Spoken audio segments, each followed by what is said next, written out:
আসসালামু আলাইকুম, ঈদ মোবারক, শুভ সকাল। তো আপনাদের কাছে প্রশ্ন আসতেই পারে, আজকে আবার কেন ঈদ মোবারক বলতেছি। গতকালকেই তো আমি ঈদের নামাজ পড়ে সেই নামাজের ভিডিও আপলোড দিলাম, ব্লগটা আপলোড দিলাম।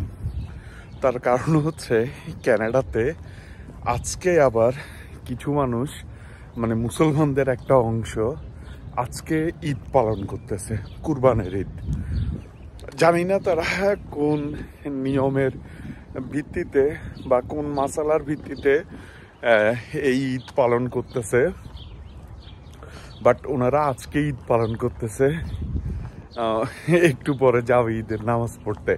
তো বিষয়টা কেমন হয়ে গেল যে কানাডাতে যারা আছেন, যারা কুরবানি দেন, মোস্ট অফ দ্যাম, তাদের অনেকেই হচ্ছে দেশে কুরবানির টাকা পাঠান, অর্থাৎ তাদের কুরবানিটা দেশে হয়।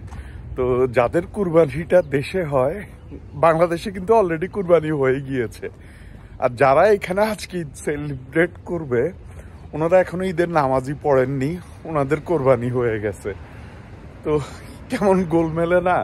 তা আমার কাছে মনে হলো আপনাদের সাথে একটু এই বিষয়টা শেয়ার করি যে কানাডাতেও মুসলমানদের দুইটা অংশ, একটা অংশ গতকালকে বা আমরা গতকালকে ঈদ পালন করেছি, যেটা ট্র্যাডিশনাল ওয়েতে হজের পরের দিনই হচ্ছে আমরা ঈদ পালন করি।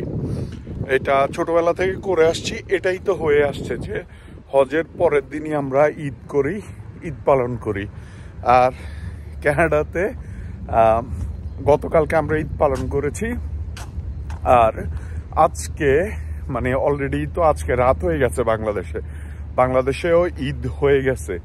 আর কানাডাতে আজকে সকালে, অর্থাৎ বাংলাদেশেও ঈদ শেষ, সৌদি আরবে ঈদের আজকে দ্বিতীয় দিন, আর কানাডাতে আসছি আমরা আজকে ঈদ সেলিব্রেট করতে। তো এই ছিল আপনাদের সাথে শেয়ার করার জন্য। ভালো থাকবেন, আল্লাহ হাফেজ।